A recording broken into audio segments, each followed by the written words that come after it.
পিতা স্বর্গ, বাবাকে স্বর্গের সঙ্গে তুলনা করা হয়েছে। পিতা ধর্ম, ধর্ম কাকে বলে? ধর্ম কেবল এই ধুতি, এই তিলক, কণ্ঠে মালা, এগুলো না, এগুলো বাহ্যিক লক্ষণ। ধর্ম কাকে বলে? What means religion? Shrimad Bhagavatam said religion means rule of regulation, all power supreme being Krishna. ধর্ম তো সাক্ষাৎ ভগবত প্রণীত। ধর্ম হচ্ছে ভগবানের আইন, ওই আইনটাকে ধারণ করার নাম ধর্ম। পিতা ধর্ম। পিতা হি পরমং তপ, পরম মানে শ্রেষ্ঠ, তপ মানে তপস্যা। পিতা হলেন সর্বশ্রেষ্ঠ তপস্যা। পিতরে প্রীতিমাপন্নে প্রিয়ন্তে সর্বদেবতা।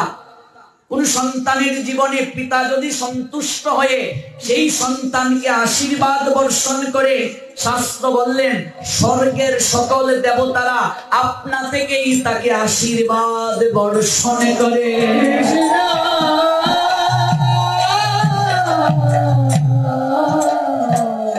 ভাগবতের শুরুতে এই কথাগুলো আমাদের আলোচনা প্রয়োজন।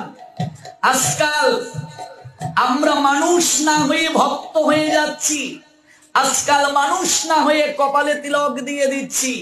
আজকাল নৈতিক শিক্ষাটাকে বাইলায়েট করে আমরা ব্রহ্মচারী হয়ে যাচ্ছি, মন্দির অধ্যক্ষ হয়ে যাচ্ছি, সন্ন্যাসী হয়ে যাচ্ছি।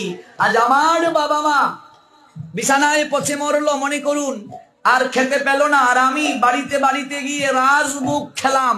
এটা ধর্ম নয়, এটা ধর্ম নয়। মা বাবার কর্তব্য, সন্তানের কর্তব্য সেদিন প্রহ্লাদ মহারাজকে দিয়ে আলোচনা করিয়েছি। সেই মা মা নয়, সেই বাবা বাবা নয়। সন্তানকে যে ভক্তি শিক্ষা দেয় সে কথাও ভাগবতে আছে।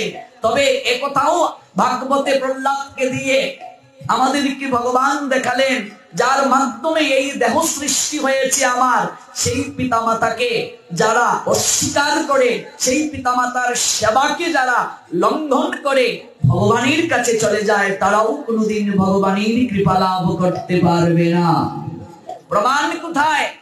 রঘুনাথ ভট্ট গোস্বামী, সেই রঘুনাথ ভট্ট গোস্বামীর বাবা তপন মিশ্র, তপন মিশ্রের নিকটে মহাপ্রভুর অপ্রাকৃত মহিমা শ্রবণ করে রঘুনাথ ভট্ট সংসার ছেড়ে চলে এসে গৌর চরণে নিবেদন করলেন, প্রভু আমি সংসারে ফিরে যাব না, আমি সারা জীবনের জন্য তোমার কাছে চলে এসেছি। রঘুনাথ ভট্ট বললেন, তুমি বাপ মার একমাত্র সন্তান, তোমার বাবা শ্রীহট্ট নিবাসী, তুমি পেটে থাকতে তোমার মা বাবাকে আমি স্বজন ছেড়ে বারাণসী আসতে আদেশ করেছিলাম তোমাকে সর্ববিদ্যায় পারদর্শী করার জন্য। বারাণসীটা ছিল তদানীন্তন সময়ে রাজধানী। এখন যেমন দিল্লি রাজধানী, তৎকালীন সময়ে ভারতবর্ষের রাজধানী ছিল বারাণসী। তাই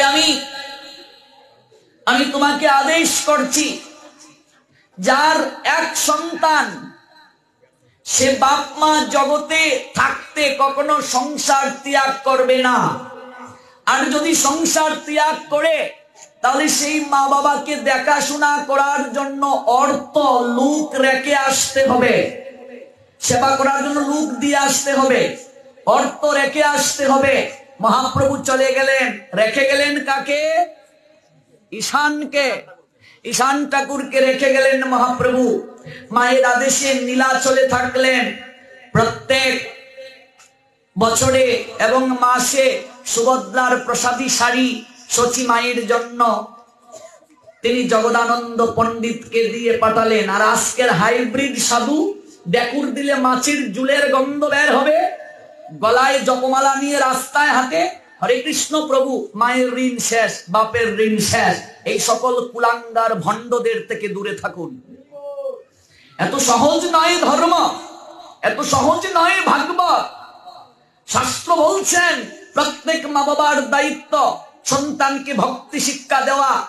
যে পুত্র ভক্ত হলো না সে মূত্র তুল্য। পুত্র মূত্র একই জায়গা থেকে নির্গত হয়।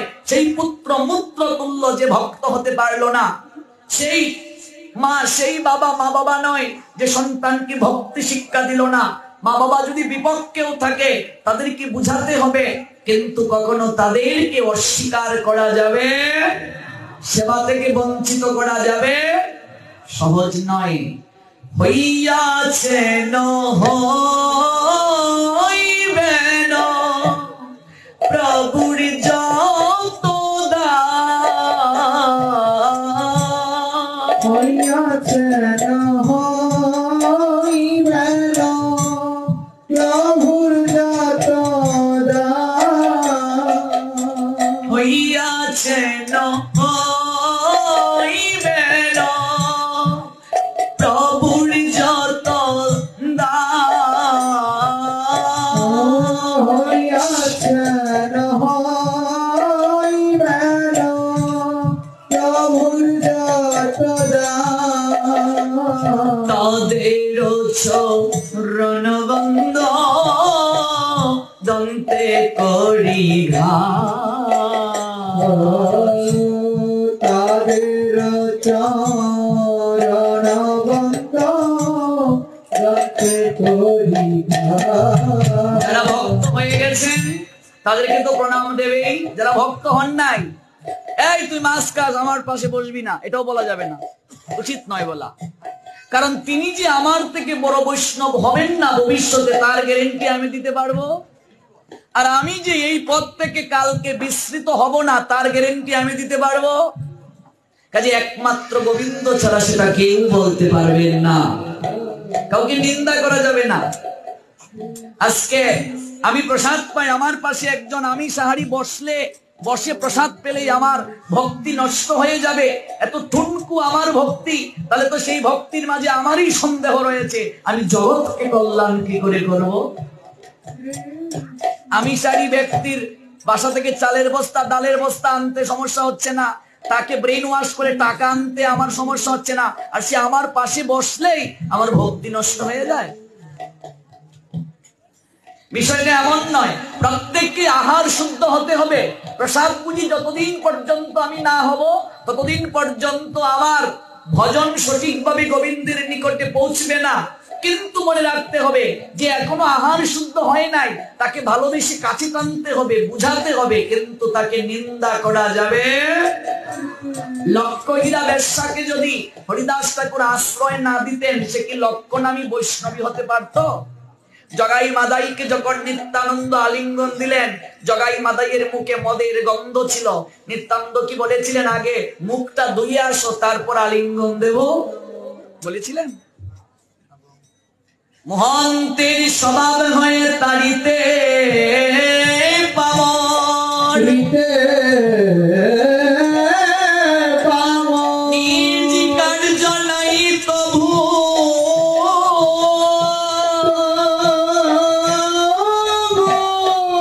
যায় পরের ঘর। কাউকে নিন্দা করা যাবে না, নিন্দা যে করবে মনে রাখবে তার পুণ্য নষ্ট হয়ে যাবে, আর যার নিন্দা করা হচ্ছে তার বিনামূল্যে ময়লা পরিষ্কার হবে। নিন্দা কাউকেই করা যাবে না। দেখবেন গোবিন্দ, আজকে আমি এই জায়গায় বসে আপনাকে বলে দিলাম তুই নরকগামী হবে, আমি কি গ্যারেন্টি দিতে পারবো আমি বৈকুণ্ঠে যাব? আমি কি করে ফতুয়া দেই, এই তুই জাহান্নামী, তুই বেহেশতে যাবে, তুই গ্যারেন্টি পারবে দিতে? আরেকজনকে ফতুয়া দেস? আজকাল সমাজে তাই চলছে, এটা উচিত নয়। হইয়াছেন হইবেন প্রভুর যত দাস। যারা ভক্ত হন নাই এখনো, যারা হয়ে গেছেন, তাদেরও চরণ বন্দনা করো, তাদের কাছ থেকেও আশীর্বাদ নাও। কিভাবে? দন্তে করি ঘাস। যেমন তৃণভোজী প্রাণী যেমন নিচু হয়ে ঘাসটা নেয়, একজন ভক্তের আচরণ হতে হবে তৃণাদপি শুনিছেন তদুরপি সহিষ্ণুনা অমানিনা মানদেন কীর্তনীয় সদা হরি। আহার শুদ্ধ সবাইকে হতে হবে, আহার শুদ্ধ না হলে চিত্ত শুদ্ধ হয় না। কিন্তু যারা আহার শুদ্ধ নয় তাদেরকে নিন্দা করা যাবে না, তাদেরকে ভালোবেসে কাছে টানতে হবে, বুঝাতে হবে। কাউকে কটু কথা বলা যাবে। মা বাবা যদি আহার শুদ্ধ না থাকে, মা বাবা যদি অন্যায় আদেশ দেন, যে আদেশকে যদি সন্তান লঙ্ঘন করে তাতে পাপ নাই। প্রহ্লাদ লঙ্ঘন করেছে পিতার আদেশ, পাপ হয় নাই, কিন্তু সেই বাবাকে কখনো ত্যাগ করা যাবে যাবে না। দায়িত্ব পালন থেকে রত হওয়া যাবে না, দায়িত্ব পালন করতে হবে। এটা তোমার জীবনে পরীক্ষা। তুমি পূর্ব জন্মে স্বীকৃতি করো নাই বলে আজকে মা বাবা একসঙ্গে মিলে কৃষ্ণ ভজন করতে পারছো না। আজকে তোমার স্বীকৃতি নাই বলে তোমার স্ত্রী ভজন করে না, প্রসাদ খায় না, তুমি খাও। তোমার স্বামী খায় না, তুমি খাও।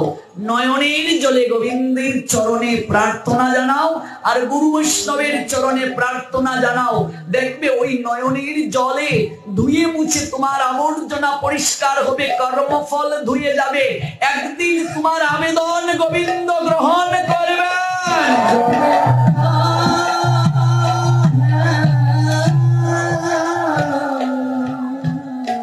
এই প্রশ্নগুলো খুব জটিল, আমরা এগুলো বুঝতে পারি না। আমরা মনে করি কৃষ্ণ ভক্ত হয়ে গেলেই, যেহেতু ভাগবত বলছে সব ঋণ মৌকুফ হয়ে যায়, 5টা ঋণ নিয়ে জন্ম নেই, আমি কৃষ্ণ ভক্ত হয়ে গেছি, আমার বাপ মার ঋণ শোধ। কিন্তু কৃষ্ণ ভক্ত হওয়া কি এত সহজ? ভগবান দ্বাদশ অধ্যায়ে কি বললেন? শত্রু মিত্রে যে সমভাবাপন্ন। তাহলে একজন আরেকজনকে আমি দেখতে পাচ্ছি না, আমি কি করে ভক্ত হলাম?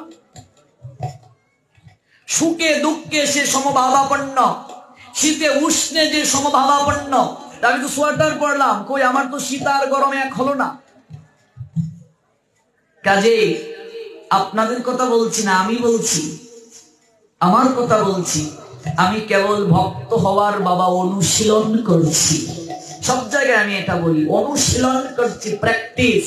যদি কোনোদিন পূর্ব জন্মে কিছু করেছিলাম গীতার বাক্য অনুযায়ী, সম্পূর্ণ হয় নাই, তাই ছোট বয়স থেকে শুরু করেছি।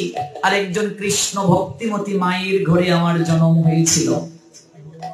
আর এই বয়সে যদি না পারি মূল জায়গায় পৌঁছতে, আর একটু এগিয়ে থাকবো, আগামী জন্মে আবার ওই জায়গা থেকে শুরু করব। গীতায় অর্জুন প্রশ্ন করলেন, মাধব, কেউ যদি এক জন্মে শেষ করতে না পারে, তার কি সকল কিছু নষ্ট হয়ে যাবে? বললেন না, সে ছিন্ন মেঘের মতো আকাশে ঘুরে বেড়াবে না, পরবর্তী জন্মে আমি তাকে ধনীর গড়ে জন্ম দেব। কোন ধনী? কোটি টাকার ধন যার আছে নয়, সেই ধনী হলো কৃষ্ণ প্রেম ধনে ধনী।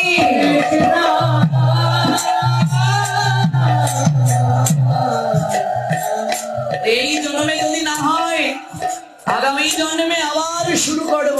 আর আপনাদের আশীর্বাদ কৃপায় এইভাবে ঘুরতে ঘুরতে কোনো একদিন যদি আমার ঘোরা শেষ হয়ে বাবা গোবিন্দের চরণে যদি বসতে পারি, তাহলে এই জীবন সার্থক হয়ে যাবে। তাই লেগে থাকুন, ভয় পাওয়ার কিছু নাই। ভক্তি যুগের অনুশীলন নষ্ট হয় না। 2য় অধ্যায়ের 40 নম্বর শ্লোক, এর কিঞ্চিত অনুষ্ঠানটাকে সংসার নামক মহাভয় থেকে পরিত্রাণ করে। কোন প্রসঙ্গ থেকে এত দূর গেলাম? ভগবান জগৎ পিতা, তিনি উপর থেকে করুণা করে নিচে নেমে আসেন। আর সাধারণ মানুষ আর ভগবানের জন্মের মাঝে 3টা পার্থক্য। আমি বলেছিলাম 66টা গীতার ভার্সন আমার কাছে আছে। এই প্রসঙ্গ থেকেই আমার মায়ের প্রসঙ্গ আসলো, এত দূর পর্যন্ত গেলাম। সেই গীতা পড়তে পড়তে একটা গীতা আমার জীবনে প্রথম পঠিত হওয়া, আমার গীতা ক্লাসের টিচার আমায় দিয়েছিলেন, স্বামী রাম সুখদাস আচার্যের গীতা। আপনারা এটা সংগ্রহ করবেন, নিউ নেশন লাইব্রেরিতে পাবেন, ঢাকা। এই গীতাটা বাংলাদেশ মূল্য হয়তো 1200 টাকা নিতে পারে। হ্যাঁ, 1200 টাকা নেবে। এই গীতা আমার জীবনকে বদলে দিয়েছে। এত সুন্দর ব্যাখ্যা আর কোথাও পাবেন না। শ্রী রাম সুখদাস আচার্য বললেন, মানুষের জন্ম আর ভগবানের জন্মের মাঝে 3টা পার্থক্য। প্রথম পার্থক্য জানার পার্থক্য। মানুষ এবং ভগবানের অনেকবার জন্ম হয়েছে। মানুষ পূর্ব জন্মের কথা ভুলে যায়, কিন্তু ভগবান সেটা ভুলেন না। আপনি গত জন্মে কি ছিলেন বলতে পারবেন? গত 10 দিন আগে এই সময়ে কি করেছেন বলুন তো? মনে নাই। কিন্তু ভগবান বলছেন, বহুনি মে ব্যতীতানি জন্মানি তব চর্জন তানি অহম বেদ সর্বাণি নতম বেত্ত পরন্তপ।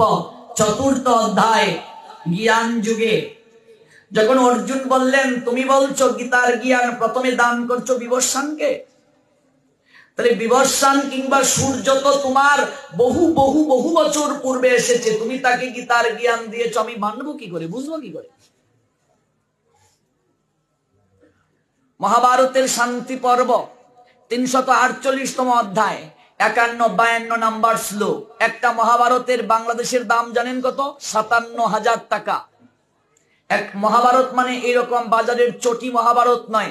শুনো শোভো, শুনো শুনো শুনো শোবে, শুনো দিয়া মন, মহাভারতের কথা করিব বর্ণন, এগুলো না। আমাদের গ্রন্থ সংস্কৃতে লেখা। একটা রামায়ণ যদি কিনতে চাও বাংলাদেশ থেকে, ভারতের 3 গুণ রাখে বাংলাদেশে, একটা রামায়ণ কিনতে গেলে রামায়ণের দাম বাংলাদেশে 47,000 টাকা। একটা মহাভারতে 1 লক্ষের উপরে শ্লোক আছে, এত টাকা পাবে কোথায়? কে কিনবে? আমার মতো পাগল কয়জন আছে? আর পড়বার সময় কই? আর পরে ব্যাখ্যা করার সময় কোথায়?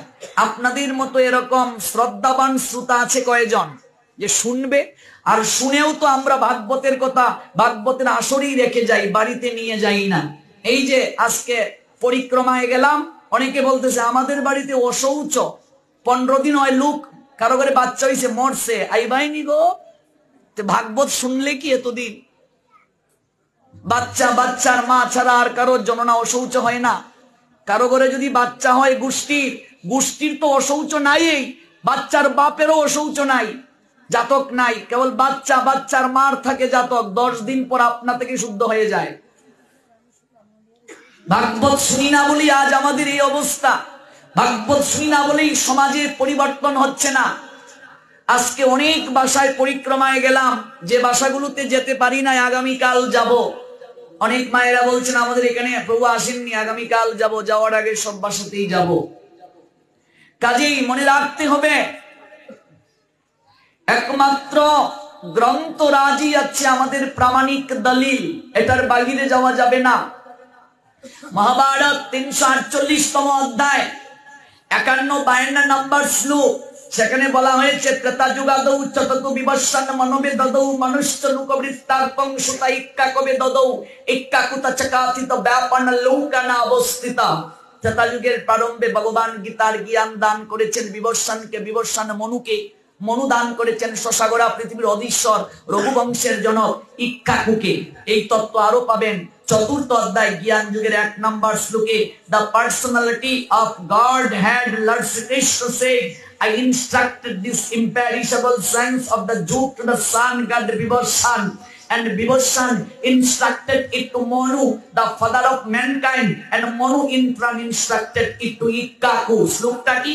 ইমম বিবস্বতে যুগম প্রত্যবাদহম অব্যয়ম বিবস্বন মনোবে প্রাহু মনো ইক্কাকবে অব্রবীর। 4th অধ্যায় জ্ঞান যুগ 1 নাম্বার শ্লোক। বর্তমানে কোন যুগ চলছে গো? কলি যুগের পূর্বে কোন যুগ ছিল? দাপর, দাপরের পূর্বে ত্রেতা, ত্রেতার পূর্বে সত্য যুগের আয়ু ছিল 17,28,000 বছর। সত্য যুগে মানুষ বাঁচত কয় বছর? 1 লক্ষ বছর। 1 লক্ষ বছর বাঁচত সত্য যুগে মানুষ। সত্য যুগের পরে আসলো ত্রেতা যুগ, সত্যের পরে দাপর যুগ আসার কথা ছিল, আপনারা জানেন কিনা? অহল্যার পুত্র সাধনার মাধ্যমে যুগকে পরিবর্তন করে এনে দিয়েছে। আজকে সনাতনী হিন্দুদের পরিবারে মুরগি পালন করা হয়। জেনে রাখবে 5টা অস্পৃশ্য প্রাণী আছে। 5টা অস্পৃশ্য প্রাণীর মাঝে একটা প্রাণীর নাম কুক্কুটি। কুক্কুটি শব্দের অর্থ হচ্ছে মুরগি, সংস্কৃত শব্দ। এই মুরগি কেউ যদি স্পর্শ করে, আমার শাস্ত্র বলছে তাকে স্নান করতে হয়, খাবে দূরের কথা। এক সময় হিন্দুরা মুরগি খেত না, এটা আমি প্রমাণ দিয়ে যেতে পারবো। মুরগি হিন্দুরা খেত না। মুরগি হচ্ছে জবন ম্লেচ্ছদের খাবার। আমরা দিন দিন হিন্দুরা ম্লেচ্ছ হয়ে যাচ্ছি, জবন হয়ে যাচ্ছি, আহারে বিহারে আচরণে। এই মুরগির উপর অভিশাপ রয়েছে। যারা মুরগি লালন পালন করবে তাদের কোনোদিন সংসারে উন্নতি হবে না, আর সংসারে একটার পর একটা রোগ ব্যাধি লেগে থাকবে। এই মুরগির উপর গৌতম মুনির অভিশাপ রয়েছে। এই মুরগিকে দেবরাজ ইন্দ্র উনি ডাক দিতে বলেছিলেন মধ্যরাত্রিতে, যেন গৌতম মুনি স্নানে চলে যান, আর ইন্দ্র গৌতম মুনির রূপ ধারণ করে অহল্যার সঙ্গে মিলিত হতে পারেন। মুরগি ডাকে কখন? ভোরবেলা। মুরগি মধ্যরাত্রিতে ডাক দিল। গৌতম মুনি ভাবছেন ভোর হয়ে গেছে, তখন তার ঘড়ি ছিল না, মোবাইল ছিল না, ছুটলেন স্নানে। আর ইন্দ্র এই সুযোগে ভেতরে ঢুকলো। অহল্যা বুঝতে পারলেন এক সময় তার স্বামী না। গৌতম মুনি এসে অহল্যাকে বললেন, তুমি পাষাণ হও। ইন্দ্র সেও শুকর্জুনি প্রাপ্ত হলো। আর মুরগিকে বললেন, তুই যে পরিবারে থাকবে, তোর ডাক শুনে যার ঘুম ভাঙবে, এই সংসারে ঝগড়া লেগে থাকবে, ব্যাধি লেগে থাকবে, যন্ত্রণা লেগে থাকবে। এই কুক্কুটি এটা হচ্ছে অস্পৃশ্য প্রাণী, শুকর অস্পৃশ্য প্রাণী, স্পর্শ করে স্নান করতে হয়। মুরগি খায় যে সর্বভূক প্রাণী, সে সব খায় সে। আমাদের গুরু গুসাইরা এক সময় মুরগি যে বাড়ি লালন পালন করত, যেত না, ভিক্ষা দিত না। এখনকার অনেক গুরু শিষ্য করে ব্যবসার জন্য, শিষ্য আচরণ করুক আর নাই করুক। বর্তমানে অনেক পাঠক নামে ঠগ আছে, মেউ মেউ পাঠক। ওরা সঠিক কথা বলে না, শাস্ত্রের কথা বলে না, অপ্রিয় সত্য কথা বলে না। ওরা ভাবে যদি এই কথাগুলো বলি, এর পরের বছর যদি আমাকে না আনে, কমিটি যদি না আনে, নিজেও খায়। হ্যাঁ, ঠিক বলেছে ব্রজবিহারী প্রভু, নিজেও খায়। তাহলে এক কানা আরেক কানাকে পথ দেখাবে কি করে? দুই কানাই তো পাগারে পড়ে মরবে। ফাগার বুঝো? সিলটি ভাষা। ফাগার মানে ফুকুর, ফুকুরে ফিরে মরবায়। নিজে কানা পথ চিনে না, পরকে বলে বারংবার, এসব দেখি কানার হাট বাজার। লালন শাহ বলে গেলেন না, এদের উদ্দেশ্য করে বলছেন। তাই শকুন স্পর্শ করে স্নান করতে হয়, যাকে বলে বালচার। মুরগি কুক্কুটি, যাকে স্পর্শ করে স্নান করতে হয়। শুকর স্পর্শ করে স্নান করতে হয়। কাক স্পর্শ করে স্নান করতে হয়। এগুলো অস্পৃশ্য প্রাণী, এগুলো স্পর্শ করে স্নান করতে হয়। শিয়াল স্পর্শ করে স্নান করতে হয়। শৃগাল যাকে বলে অস্পৃশ্য প্রাণী। কিন্তু বর্তমানে এগুলো কে মানছে বলো? সত্যের পরে দাপর না এসে ত্রেতা আসলো। মাকে মুক্ত করার জন্য পুত্র আরাধনা করতে শুরু করলো। আরাধনা করে ভগবানকে টলিয়ে যুগের পরিবর্তন করে ফেললো। মাতৃভক্তি কাকে বলে দেখো। সেই রঘুপতি রামচন্দ্র চরণ স্পর্শ করে অহল্যাকে মুক্তি দেবেন, গৌতম মুনি আশীর্বাদও দিয়েছিলেন। তাই রঘুপতি রামচন্দ্র অহল্যাকে যখন মুক্ত করার জন্য ওই পাথরে এসে চরণ স্পর্শ করলেন, সঙ্গে সঙ্গে অহল্যা মুক্তি প্রাপ্ত হয়ে গেল। সত্যের পরে ত্রেতা চলে আসলো। যুগের আয়ুষ্কাল 17,28,000 বছর থেকে 4,32,000 বছর কমে গেল। মাইনাস করো, 17,28,000 মাইনাস 4,32,000 সমান কত? 12,96,000। এটা ত্রেতা যুগের আয়ু। ত্রেতা যুগে মানুষ কয় বছর বাঁচত গো? 10,000 বছর। ত্রেতাতে কত বছর বাঁচত? 10,000 বছর। এগুলো জানো, নিজের ধর্ম সম্পর্কে একটু জানাটা দরকার। তারপর আসলো দাপর। দাপর যুগের আয়ু আরো কমে গেল, 4,32,000 মাইনাস করো, 12,96,000 মাইনাস 4,32,000 সমান 8,64,000। যুগের আয়ু কমলো, মানুষের আয়ু কমলো। 10,000 বছর থেকে দাপর যুগে আয়ু দাঁড়ালো 1,000 বছর। তারপর বর্তমানে কলিযুগ। কলিযুগের আরেকটা নাম জানো মা? ঝগড়ার যুগ, কলহের যুগ। কলিযুগের মানুষেরা ঝগড়া ছাড়া বাঁচতে পারতো না। আমরা যে বাসাতে আসি, গতকালকে আগের কালকে দেখলাম পাশের বাড়িতে যে ঝগড়া হচ্ছে, একটু ভয়ও নাই যে গুরু বৈষ্ণবরা পাশের বাসায়, তোরা ঝগড়া করস, তোদের লজ্জা নাই? কি শিক্ষা পেয়েছিস তোরা? এই হলো কলহের যুগ। ঝগড়া ছাড়া কেউ চলতে পারবে না। কলহের যুগ, ঝগড়ার যুগ। এক জায়গায় বসলে কথা ছাড়া চলতে পারবে না। যত বুদ্ধিজীবী কলিযুগে দেখবে চায়ের স্টলে, বুদ্ধিজীবী বুঝো, চায়ের স্টলে। আমি গিয়েছি ভারতে, 3 রাস্তার মোড়ে তাস খেলে আমার বাপের বয়সী কিছু লোক। আমি বললাম, কিরে বাবা, এই বয়সে তাস খেলো? পাশেই তো ভাগবত যাবে। কয়, কি করবো, সময় কাটে না। গতকালকের আগের কালকে কয়েকদিন আগে আমার কয়েকজন ভক্ত এই দিকে রাস্তা দিয়ে যাচ্ছেন, মন্দিরের পাশে বসে কয়েকজন এখানের মুরব্বী তাস খেলছে। কি শুনলে ভাগবত এতদিন? আর এই 24 প্রহর কীর্তন দিয়ে কসু করেছ, কসু কিচ্ছু করতে পারো নাই। এক একজন অকাল কুষ্মাণ্ড অপদার্থ। তাস খেলো এই বয়সে লুঙ্গি পরে, যে বয়সে জপমালা হাতে থাকা দরকার, এই মন্দিরের বারান্দায় বসে তাস খেলো। লজ্জা করে না? ডান্ডার বাড়ি একটা মিস করবে না। উনি রাখবে, পালাইবার পথ নাই জমাছে পিছে। কলি 4টা জায়গায় থাকে। আমার পাঠ তো শুনো নাই, আমি খুব বাস্তববাদী মানুষ। কে কষ্ট পেল সেটা আমার বড় কথা নয়। আমি মনে করি আমার কথাগুলো অ্যান্টিবায়োটিক। আমি চলে যাওয়ার পর যখন সমালোচনা করবে, বুঝবে ঔষধে কাজ করছে। সমালোচনা করার কথা নয়। আজকে যদি আমাকে মন্দিরের পিছনে, মন্দিরের বারান্দায়, মন্দিরের পাশে তাস খেলতে হয়, তাহলে রাধা গোবিন্দ এই জায়গায় আছে, আমি মানি কি মানি না? কথা বলো, আমি মানি রাধা গোবিন্দ আছে? 4টা জায়গায় কলি থাকে। তার মধ্যে যারা প্রশংসা করবে, কলি তাদের সঙ্গে থাকবে। দ্বিতীয় জায়গা, যারা নেশা করবে, কলি তাদের সঙ্গে থাকবে। তৃতীয় জায়গা, অবৈধ সেক্স যারা করবে, কলি তাদের সঙ্গে থাকবে। এটা ভাগবতের শুরুতে লেখা। 4 নম্বর জায়গা, যারা তাস, পাশা, জুয়া, লুড্ডু থেকে শুরু করে এই খেলাগুলো খেলে, কলি মহারাজ তাদের সঙ্গে থাকবে। ওরা অনন্তকালেও ভক্তি লাভ করতে পারবে না।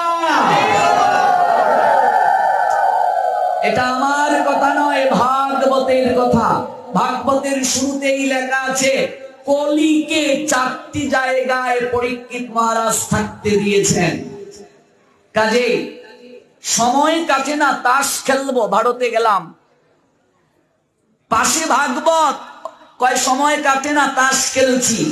আমরা এমন একটা জায়গায় বসবাস করছি, কলির কবলে আমরা আক্রান্ত। চারিদিক থেকে কলি আমাদেরকে আক্রমণ করছে, যার কারণে আমরা এ থেকে বের হয়ে আসতে পারছি না। কাজে সময় নাই বাবা, গগনে বেলা নাই, কথায় অপরাধ নিও না। এই জায়গাতে অনেকেই ভাবতে পারো বয়স আমার ছেলের বয়সী, কিন্তু এত বড় বড় কথা বললো। এই জায়গায় বসিয়ে অধিকার দিয়েছ বলে কথাগুলো বলছি। কারণ এই জায়গায় যে বসবে সে ব্যাসদেবের প্রতিনিধি। এই জায়গায় যে বসবে সে হচ্ছে আমার শিক্ষক। শিক্ষকের উচিত শিক্ষার্থীদেরকে এই কথাগুলো বলে যাওয়া। পালন করলে মঙ্গল, পালন না করলে পালাইবার পথ নাই, জম আছে পিছে। ভাগবত পারে মানুষের চেতনা পরিবর্তন করতে। তাস, পাশা এগুলো কলিযুগে সম্পূর্ণ পক্ষে নিষেধ। এগুলো মানুষকে কি করে? কলির কবলে পতিত করে দেয়। এগুলো কস্মিন কালেও কখনো খেলবে না। মন্দিরের আশেপাশে, শ্মশানের আশেপাশে কখনো বিড়ি সিগারেট টানবে না। তাস, পাশা, জুয়া এগুলো খেলবে না। এগুলো পবিত্রতম জায়গা। এই পবিত্রতম জায়গার যদি মর্যাদাকে লঙ্ঘন করো, এই পবিত্রতম জায়গাকে যদি অপবিত্র করো, শাস্তি পেতে হবে। এটাই শাস্ত্রের কথা। কলিযুগের আরেকটা নাম কলহের যুগ। এই যুগের আয়ু 4,32,000 বছর। আর কলিযুগের মানুষের আয়ু কত? 100 নাই। যে কোনো সময় কলিযুগের মানুষেরা মরে যাবে। দাদুর আগে নাতি মরবে, মায়ের আগে মেয়ে মরবে। এই যুগের নাম কলি। যে কোনো সময় মানুষ হবে বলি। আমি ব্যাসাসন থেকে উঠতে পারবো কিনা গ্যারেন্টি নেই। তুমি বাড়ি ফিরে যেতে পারবে কিনা গ্যারেন্টি নেই। যে কোনো সময় জীবনের প্রদীপ নিভে যাবে। কাজে এই কলিযুগে ভাগবত জানালেন আয়ু হচ্ছে 7 দিন। কয়দিন? শনি, রবি, সোম, মঙ্গল, বুধ, বৃহস্পতি, শুক্র। এই 7 বারের মাঝে আমার মৃত্যু হবে কি হবে না? তার মানে প্রত্যেক দিনেই প্রস্তুত হতে হবে মৃত্যুর জন্য। পরীক্ষিতকে দিয়ে দেখালেন। তাহলে কোন প্রসঙ্গ থেকে এত দূর গেলাম? বললাম প্রথমে জ্ঞান দিয়েছেন বিবস্বানকে, মনুকে, মনু শশাগরা পৃথিবীর অধীশ্বর রঘুবংশের জনক ইক্ষ্বাকুকে। তাহলে 4 যুগ, কলিযুগ 4,32,000 বছর আয়ু, দাপর যুগের আয়ু 8,64,000, ত্রেতা যুগের আয়ু 12,96,000, সত্য যুগের আয়ু 17,28,000। এই 4টা যুগকে সমষ্টি করলে আয়ুষ্কাল দ্বারা 43,20,000। এইভাবে প্রায় 20 লক্ষ 5 বছর আগে মনু তার পুত্র শশাগরা পৃথিবীর অধীশ্বর রঘুবংশের জনক ইক্ষ্বাকুকে গীতার জ্ঞান দান করেছিলেন। বর্তমানে মনুর আয়ু আনুমানিক 30,53,00,000 বছর। তন্মধ্যে 12,04,00,000 বছর অতিবাহিত হয়ে গেছে। আমরা যদি মনে করি মনুর জন্মের সময় ভগবান কৃষ্ণ এই গীতার জ্ঞান বিবস্বানকে দান করেছিলেন, তাহলেও বলা যায় গীতা প্রায় 12,04,00,000 বছর আগে মানব সমাজে এই জ্ঞান প্রায় 20 লক্ষ বছর ধরে বর্তমান। এই তত্ত্বটি পাবেন শ্রীমদ্ ভগবদ Gita as it is 4th অধ্যায় জ্ঞান যোগ 1 নং শ্লোক তাৎপর্য পৃষ্ঠা 238 239। তারপরে এই জ্ঞান গুরু পরম্পরা ক্রমে জগতের বুকে প্রচলিত ছিল। প্রমাণ কোথায়? 4th অধ্যায়ের 2 নম্বর শ্লোক। But in course of time the succession was broken and therefore the science as it is appears to be lost এবং পরম্পরা প্রাপ্ত মিমম রাজৌষল বিদুহ সকালেন ইহম হতা যুগ নষ্ট পরন্তপ। এক সময় এই পরম্পরা বিচ্ছিন্ন হয়ে যায়, নষ্ট হয়ে যায়, কালের প্রভাবে আমরা হারিয়ে ফেলি। তাই ভগবান আজ থেকে আনুমানিক 5,000 বছরেরও পূর্বে ভারতের হরিয়ানা রাজ্যের কুরুক্ষেত্রে সরস্বতী নদীর তীরে জ্যোতিষর নামক জায়গায় অগ্রহায়ণ মাস শুক্লপক্ষ মুখ্যদা একাদশী রোজ রবিবার সকাল আনুমানিক 8:30 ভেতরে একটা বটবৃক্ষের নিচে বসে অর্জুনকে উপলক্ষ করে জগতের সবাইকে এই অপ্রাকৃত গীতার জ্ঞান পুনরায় দান করলেন। Ancient science of the relationship with the Supreme is today told by me to you because you are my extreme devotee as well as my Ibar and can therefore understand the transcendental mystery of the science as it is said all power Supreme Being Krishna. Srimad Bhagavad Gita 4th chapter 3 part Shrevo Ayam Mayate Addoiga Pritta Puratana Bhakta Vashine Shoka Choiti Rahasam Hiyatot Uttama। আমরা এই অপ্রাকৃত তত্ত্ব আবার পেলাম। অর্জুন প্রশ্ন করলেন তোমার জন্ম সেদিন, বিবস্বান অনেক আগে এসেছে, তুমি কি করে দিলে এই জ্ঞান? বললাম মানুষ আর ভগবানের জন্মের মাঝে পার্থক্য কয়টা? 3টা। প্রথম পার্থক্য কি? জানার পার্থক্য। শ্লোক আছে কোথায়? এই শ্লোকটা পাবেন আপনারা 4th অধ্যায় জ্ঞান যুগে। বহুনি মে ব্যতীতানি জন্মানি তব চ অর্জুন তানি অহম ব্যত সর্বাণি নতম ব্যক্ত পরন্তপ। হে পরন্তপ, তোমার আমার বহুবার জন্ম হয়েছে, তুমি সব কথা ভুলে গেছো, আমি ভুলি নাই। তাহলে ভগবান কি শুধু কংসের কারাগারে আসছেন, এর আগে কি তিনি ছিলেন না? ব্রহ্মসংহিতা 5ম অধ্যায়ের 1 নং শ্লোক কি বললেন? ঈশ্বর পরমা কৃষ্ণ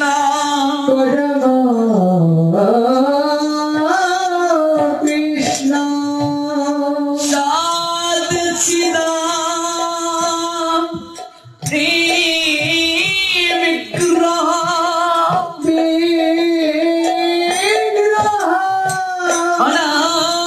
অনাদিরাদি গোবিন্দ গোবিন্দ সর্বকারণ করণ। ঈশ্বর পরম কৃষ্ণ সচ্চিদা সচ্চিদ সচ্চিদার কি আনন্দ বিগ্রহ। 3টা সচ্চিদ আনন্দ, সৎ আর কি চিৎ আর কি আনন্দ, এই 3টার সংমিশ্রণ সচ্চিদ আনন্দ বিগ্রহ। অনাদিরাদি গোবিন্দ।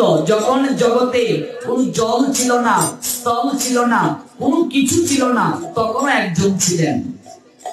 কে ছিলেন? তিনি ভগবান। পৃথিবীতে যত মত দেখছো পৃথিবীতে যত পথ দেখছো সকল মত পথ সনাতন ধর্ম থেকে সৃষ্টি হয়েছে। আমি চ্যালেঞ্জ করছি, কারো সাহস নাই অ্যাকসেপ্ট করার। এই পৃথিবীতে যত মত পথ ধর্ম দেখছো সকল কিছুই সনাতন ধর্ম থেকে সৃষ্টি হয়েছে।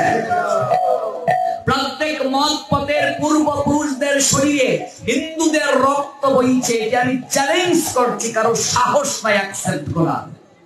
প্রমাণ কোথায়? দশম অধ্যায় 8 নম্বর শ্লোক, অহম সর্বস্ব প্রভাব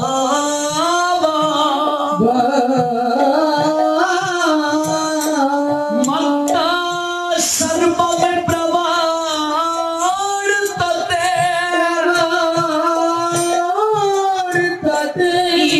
ইতি মত্তা ভজন্তে মাম ভূতা ভাব সমন্বিতা।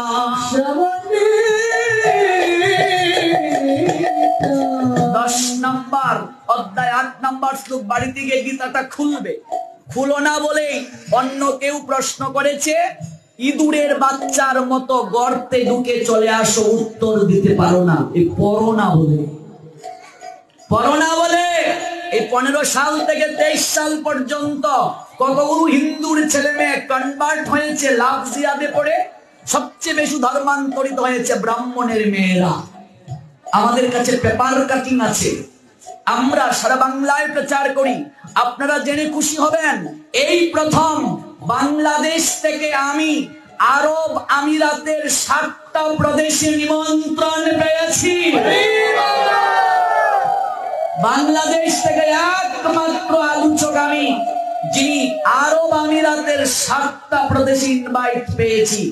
আগামী কার্তিক অগ্রহায়ণে যাব এবং দুবাই প্রবচন হবে, তারপর বাহরাইন হবে। ইন্ডিয়াতে 3 মাসের জন্য আমি ইনভাইট পেয়েছি কলকাতাতে। কাজে পড়াশোনা না করলে হয় না। এই শ্লোকটা গিয়ে বাড়িতে পড়বে। যারা বড় বড় কথা বলে তাদের দাঁত ভাঙা জবাব দেওয়ার জন্য। অহম সর্বস্ব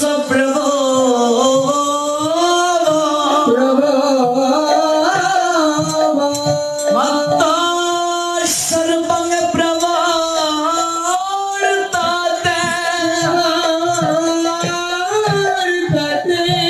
What means that topic said omnipotent Maker Krishna, Srimad Bhagavad Gita, 10th chapter 8th verse. Oh my dear Arjuna, please listen attentively what I say.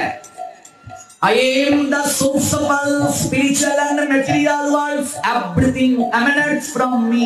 The intelligent person perfectly know the end is in my devotional service and worship me with all their hearts. Ami jaro চেতন জগতের সকল কিছুর উৎস। আমার থেকেই সকল কিছুর সৃষ্টি হয়েছে।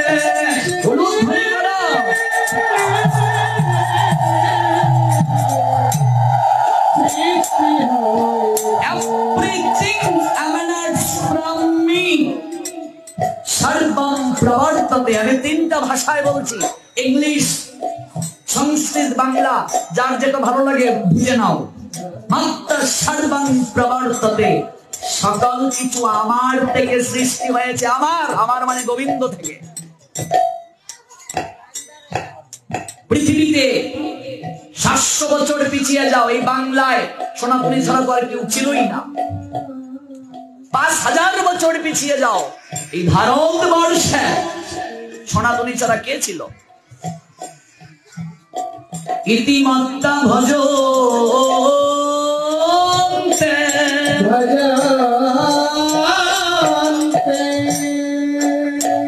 মাম বুধা ভাব সমন্বিতা। What means that word Buddha?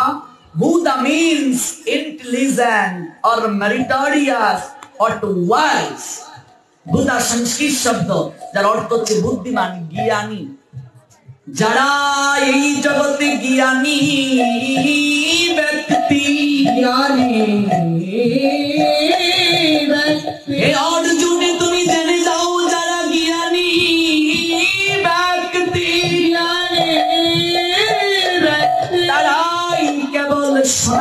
প্রাণের আরাধনা করে।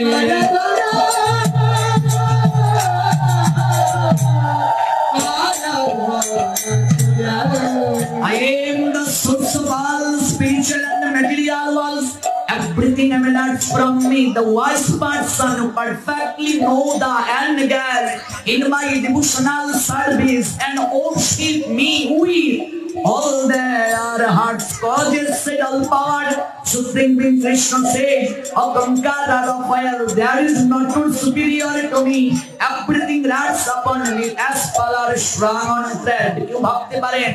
আমাদের এখানে তো ইংলিশ বলার দরকার নাই, আপনি কেন বলছেন পাণ্ডিত্যের জন্য? না, এই অনলাইনে সারা বিশ্বের লোক শুনছে, যাদের মাঝে অনেক ইংলিশ ভাষার লোক আছে। Oh conqueror of oil, there is no truth superior to me. Everything rests upon me as power strong on thread. সপ্তম অধ্যায় 7 নম্বর শ্লোক। শুনোই ধনঞ্জয়, জগতে আমার থেকে শ্রেষ্ঠ আর কেউ না।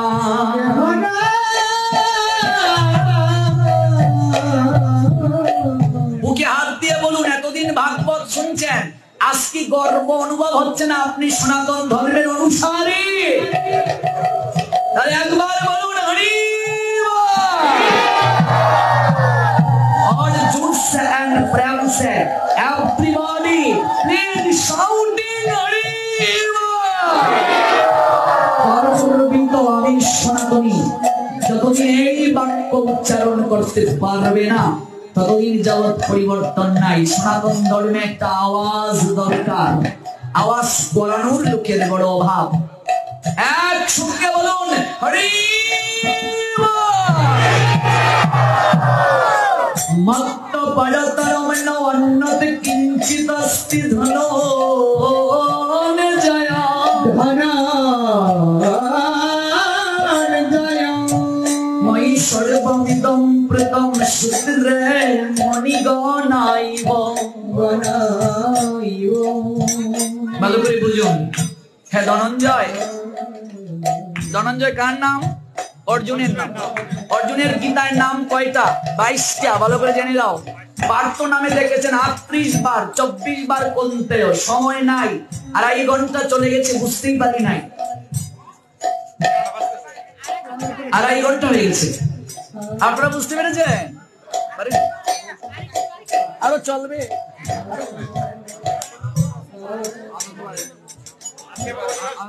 2.5 ঘন্টা হয়ে গেছে, বুঝতেই পারিনি। বলছেন আমার থেকে শ্রেষ্ঠ কেউ নেই, এই সনাতন থেকে শ্রেষ্ঠ কিছু নাই। ও conqueror of oil, there is no truth superior to me. আমার থেকে শ্রেষ্ঠ কেউ নাই। মত্ত পড়তরম নন্ন কিঞ্চিত অস্তি ধনঞ্জয় ধনঞ্জয়।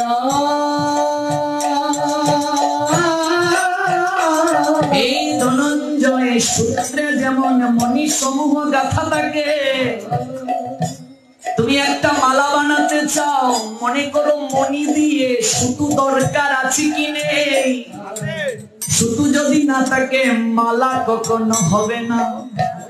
ভগবান বলছেন সূত্রে যেমন মণি সমূহ গাথা থাকে, suppose this is pulse, pulse মানে মণি, মনে করো এগুলো মণি। সাপোজ দিস ইজ পালস, এগুলো মণি। আর সুতা ইংরেজি কি? থ্রেড, থ্রেড মানে সুতা। সূত্রে যেমন মণি সমূহ গাথা থাকে, হে ধনঞ্জয়, তেমনি এই জগতে যা কিছু দেখতে পাচ্ছ শুধু এই জগতে নয়, এটা তো জড় জগৎ, এর উপরে আছে চিন্ময় জগৎ। সকল কিছুই আমার মাঝে অতপ্রুত ভাবে জড়িত থাকে।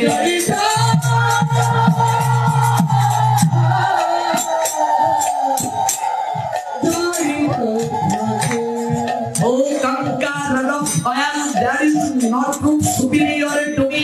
Everything rests upon me as power strong on thread. Say all power supreme in Krishna, Srimad Bhagavad Gita 7 chapter 7 verse 7 নম্বর অধ্যায় 7 নম্বর শ্লোক বাড়িতে গিয়ে পড়বে। আমার থেকে শ্রেষ্ঠ আর কেউ নাই, সূত্রে যেমন মণিসমূহ গাথা থাকে তেমনি সমস্ত বিশ্ব আমাতে অতপ্রুত ভাবে জড়িত থাকে।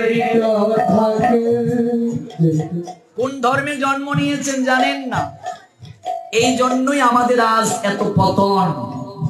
কেউ জানে না দুর্গা পূজায় লক্ষ টাকা খরচ করে ডেকোরেশন করে, আর ডিজে কুলাঙ্গার কিছু কুলাঙ্গার পোলাপান আমার বয়সী, যেগুলোকে আমি থাপড়াইয়ে ঠিক করবার ইচ্ছে হয়। আমরা যারা ধর্ম প্রচার করি জানি আমাদের কত কষ্ট হয়। এই যে কথা বলছি কত কষ্ট, রাত্রে ঘুম নাই তোমরার কারণে, জীবন যৌবন বিসর্জন দিছি, এরপরেও চায়ের স্থলে বৈশা সমালোচনা করো, লজ্জা করে না? এই লক্ষ লক্ষ টাকা খরচ করে দুর্গা পূজা করছে, আর ডিজে। আজকে এই জায়গায় যদি আমি একটা মিউজিক লাই, তোমার চৌকের মাঝে খালি এমন এমন কথা শুরু করি, এটা ভদ্র না অভদ্র? যে মারবো এ ভদ্র না অভদ্র? মায়ের প্রতিমা এরকম লাই, এগুলো ভদ্রতা না অভদ্রতা?